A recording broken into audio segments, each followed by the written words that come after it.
पहले आप जानते हैं कि आई एम विक्रांत, क्या वो जो है उनका फ्लीट वो मौजूद है पहले से। वो भी जो है इंडिजिनस, और उस पे सारी उनकी कैपेबिलिटी, सारी सलाहियतें लगी हैं और उन्होंने बनाया। उसके अलावा एक और है जो कि मेरा ख्याल है रशियन मेड है, और अब ये एक तीसरा उन्होंने शामिल किया है। अब इसको जो ये बात की जा रही है कि इसलिए है कि चाइना को कंटेन करने। अंग्रेजों ने जो भारत पे कब्जा करा था, अवैध आए थे एज एन इन्वेडर, वो सारे के सारे देखिए जो बड़े बड़े ऐसी चीज़ें हुई हैं ना, वो बाई सी हुई हैं। अंग्रेज समुद्र के रास्ते में आए थे। अमेरिका का जो पता लगा, वो कोलंबस भारत ढूंढने आया था, फिर वो अमेरिका चला गया, वो भी समुद्र से। तो एक बात हमें समझनी होगी कि इस पृथ्वी का 2/3 of this earth is water. It's covered with water, and when it's covered with water, अगर आप समुद्र में मजबूत हैं तो आप फिर हर जगह मजबूत हैं।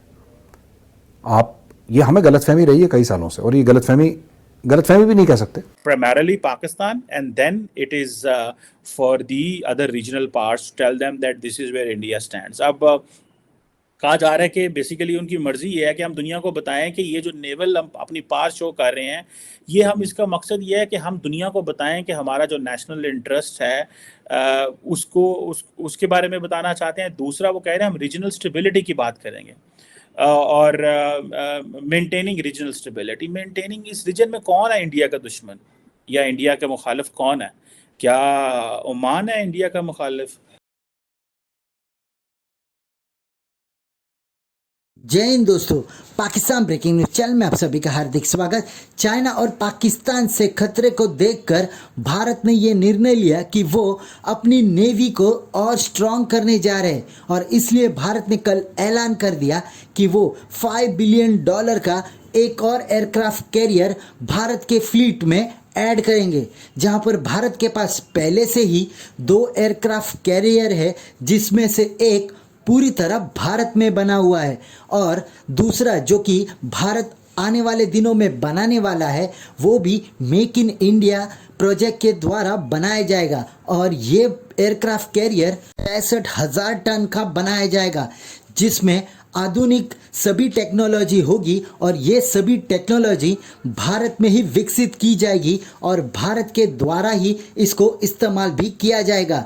जहां पर भारत ने पाकिस्तान और चाइना के खतरे के कारण अपने आर्मी और एयरक्राफ्ट को स्ट्रेंथन किया था, जहां पर आर्मी को नए नए इक्विपमेंट्स मिले थे और एयरफोर्स के लिए रफाइल जैसे हाईटेक फाइटर जेट भी लिए थे, और जिसमें अब भारत ने अपना ध्यान नेवी के ऊपर शिफ्ट कर नए डिस्ट्रॉयर्स, नए वेसल्स, नए एयरक्राफ्ट कैरियर और नए सबमरीन्स लेना शुरू कर दिए। जहां पर भारत ने पूरी तरह चाइना और पाकिस्तान को बता दिया है कि अगर दोनों ने मिलकर भारत के ऊपर अटैक किया तो भारत 2 फ्रंट के लिए भी तैयार है, और इसलिए ये सब मिलिट्री मॉडर्नाइजेशन चल रही है। ऐसे ही वीडियो को अंतिम तक देखते रहिए, लाइक कीजिए, शेयर कीजिए और सब्सक्राइब कीजिए हमारे चैनल को, और बेल आइकन दबाना बिल्कुल भी ना भूले, और आपकी जो भी राय हो उसे कमेंट बॉक्स में जरूर दे। धन्यवाद। India will spend $5 billion to compete with China, increasing its strength. ये कौन सी स्ट्रेंथ है? ये नेवल स्ट्रेंथ की बात हो रही है। इसकी वजह ये है कि $5 बिलियन, 4.3 बिलियन डॉलर जो हैं, वो एक उन्होंने एयरक्राफ्ट कैरियर अपने फ्लीट में शामिल किया है। और ये इंडिजिनस, यानी कि भाई मेक इन इंडिया और मेड इन इंडिया की भाई जो कैंपेन है, उसी को लेकर वो आगे चल रहे हैं। और ये जो एयरक्राफ्ट कैरियर, इसकी पहले मैं सलाहियत तो आपको बाद में बताऊंगी, लेकिन इसमें ये है कि इससे पहले आप जानते हैं कि आई एम विक्रांत, क्या वो जो है उनका फ्लीट वो मौजूद है पहले से। वो भी जो है इंडिजिनस, और उस पे सारी उनकी कैपेबिलिटी, सारी सलाहियतें लगी हैं और उन्होंने बनाया। उसके अलावा एक और है जो कि मेरा ख्याल है रशियन मेड है, और अब ये एक तीसरा उन्होंने शामिल किया है। अपना पूरे का पूरा एक, जिसे कहते हैं ना, एक शहर लेके वो घूम रहे हैं अरेबियन सी के अंदर, और वो पाकिस्तान को बता रहे हैं। I won't call this is a China, for China there are 2 aims, primarily Pakistan, and then it is for the other regional parts to tell them that this is where India stands. अब कहा जा रहा है कि basically उनकी मर्जी ये है कि हम दुनिया को बताएं कि ये जो नेवल हम अपनी पार शो कर रहे हैं, ये हम इसका मकसद ये है कि हम दुनिया को बताएं कि हमारा जो नेशनल इंटरेस्ट है उसके बारे में बताना चाहते हैं। दूसरा वो कह रहे हैं हम रीजनल स्टेबिलिटी की बात करेंगे, और मेंटेनिंग रीजनल स्टेबिलिटी। मेंटेनिंग इस रीजन में कौन है इंडिया का दुश्मन या इंडिया के मुखालिफ कौन है? क्या ओमान है इंडिया का मुखालिफ?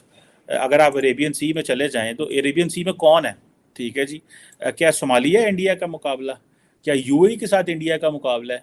क्या ओमान के साथ? क्या आगे आ जाएंगे पर्शियन गल्फ में? क्या ईरान से कोई मसला है? नहीं। किससे मसला है? पाकिस्तान से मसला है। तो India basically prime minister Modi जो है उन्होंने अपने क्या मुंडिया डंड बैठक कड्डो ते तेल शेल अपने डोलियां मारो तो जाओ इस समंदर जाओ और दसो जाके कि this is where we are now. Pakistan is struggling. Pakistan ने अपना 1.8 ट्रिलियन रुपीस का बजट जो है वो दिया है, लेकिन वो ज़्यादातर सारा तनख्वाहों में चले जाना है। पाकिस्तान के पास इतने पैसे तो है नहीं है कि हम मिलिट्री मॉडर्नाइजेशन कर सकें। ठीक है, इंडिया के पास तो 76 अरब डॉलर का बजट है। इंडिया का भी मेजॉरिटी बजट जो है वो चला जाता है क्योंकि उनके पास 1.23 मिलियन की स्टैंडिंग आर्मी है, चला जाता है। लेकिन at the end of the day उनके पास और भी चीज़ें जो हैं बहुत सारी वो हैं। इंडियन नेवी को और सशक्त करने की ज़रूरत है और मजबूत करने की ज़रूरत है, क्योंकि चीन आपको घेर रहा है। आप देखिए साउथ चाइना सी में क्या चल रहा है, आप ये देखिए नीचे श्रीलंका में हनुमानटोटा पोर्ट के आसपास क्या चल रहा है, आप देखिए पाकिस्तान में गवादर में क्या चल रहा है, आप ऊपर देखिए जो बेल्ट एंड रोड इनिशिएटिव है चीन का, ऊपर से अगर आप देखेंगे भारत के ऊपर बेल्ट एंड रोड इनिशिएटिव पूरा जो चल रहा है वो क्या चल रहा है। तो ये सब देखते हुए आपको एक स्ट्रांग नेवी चाहिए। मैं प्रेम आपको बात बताता हूँ ना कि ट्रेडिशनली हमने अपनी नेवी को बहुत इग्नोर करा है। पोस्ट इंडिपेंडेंट इंडियन नेवी, अंग्रेज़ों ने जो भारत पे कब्जा करा था, अवैध आए थे एज एन इन्वेडर, वो सारे के सारे देखिए जो बड़े बड़े ऐसी चीज़ें हुई हैं ना वो बाय सी हुई हैं। अंग्रेज समुद्र के रास्ते में आए थे। अमेरिका का जो पता लगा, वो कोलंबस भारत ढूंढने आया था, फिर वो अमेरिका चला गया, वो भी समुद्र से। तो एक बात हमें समझनी होगी कि इस पृथ्वी का 2/3 of this earth is water. It's covered with water and when it's covered with water, अगर आप समुद्र में मजबूत हैं तो आप फिर हर जगह मजबूत हैं। आप ये हमें गलतफहमी रही है कई सालों से, और ये गलतफहमी भी नहीं कह सकते। जो भी भारत के युद्ध हुए हैं हर समय पश्चिम में हुए हैं, पूरब में हुए हैं, उत्तर में हुए हैं, दक्षिण में युद्ध नहीं हुआ। मैं पोस्ट इंडिपेंडेंट इंडिया की बात कर रहा हूं, छोटे मोटे राजे महाराजाओं के बीच की युद्ध की बात नहीं कर रहा मैं, जो modern battles, modern warfare, previous century, 20वीं शताब्दी, 21वीं शताब्दी, कौन कौन सी लड़ाइयां हुई आप देख लीजिए। अब इसको जो ये बात की जा रही है कि इसलिए है कि चाइना को कंटेन करने के लिए, तो अगर आपको याद हो हमने कई एक ऐसी खबरें दी कि जिसमें खास तौर पर देखें ये सब तो चीजें अपनी जगह पर चली रहती है, लेकिन ओशंस में क्या हो रहा है, जो नेवल पावर है वो किसकी कितनी है, ये सब भी चलता रहता है। तो चाइना के कई एक मर्तबा इस तरह के शिप्स आकर कई ऐसी जगहों पर डॉक हुए, और ये बात है ये यहाँ पर क्यों है, और वो अपना असर रसूख बढ़ा रहा है। चाइना का जो इन्फ्लुएंस है वो बढ़ता चला जा रहा है, और उससे जो है इंडिया को बड़ी परेशानी है। जाहिर है कि इस रीजन में उस जगह पर जो है वो जो कंट्रीज होंगे उन्हीं को परेशानी होगी। तो जो जिसके खिलाफ है या जो समझता है कि ये हमारे खिलाफ यहाँ पर कुछ हो रहा है तो वो उसी के होगा। तो अब उसमें उसको कहा जा रहा है कि यानी कंटेन करने के लिए, या ये कि जाहिर है कि उसका इन्फ्लुएंस, उसका जो असर रसूख है उसको खत्म करने के लिए ये एक नया उन्होंने पैसा खर्च किया है अपने उसको स्ट्रेंथ देने के लिए, उनकी स्ट्रेंथ के सामने ज्यादा अपनी स्ट्रेंथ बढ़ाने के लिए। और इसमें ये कहा गया है कि according to the report the new carrier can accommodate at least 28 fighter jets हैं जनाब, और and helicopters, and is capable of displacing 45,000 tons of water displace. और फिर India's first domestic carrier INS Vikrant was inducted into the fleet last year.